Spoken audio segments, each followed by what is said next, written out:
Jereo amin'izay karazana mainty be mivoaka eo. Karazana be mainty. Aingana e.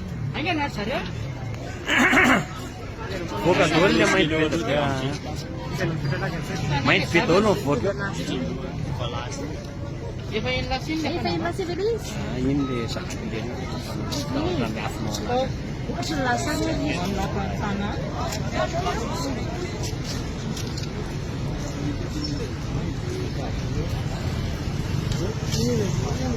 Iny raha vatomanga anatin'ny chevrolet lehibe iny.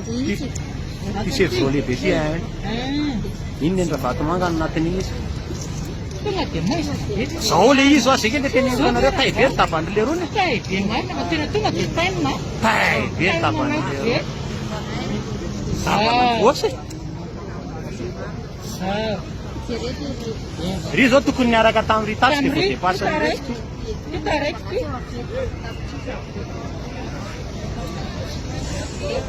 Avana gosy. Tena enjana koa zany le.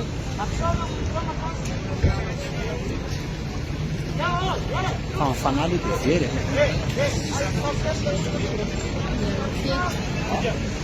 Amin'ny enina ariva hono ny finanambariny. Aiza mihitsy. Any Tony zao taraiky amin'ile maizina be teo. Ambohimalaza. Tena enjana be. Reny miara-misaosy. Ao daholo.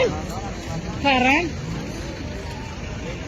Raha princesse mbola manindry any rianany le sipaky.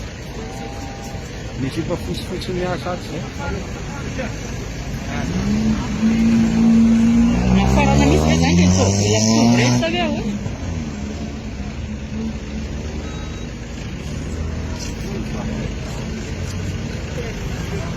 Tsisy ratsy velona na raha ratsy velona any amin'ny hôtely fa tonga. Tsisy ratsy velona.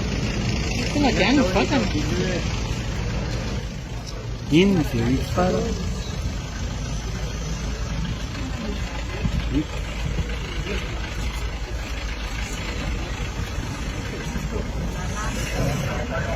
Iny le Toyota V8 be farany iny le marron be iny.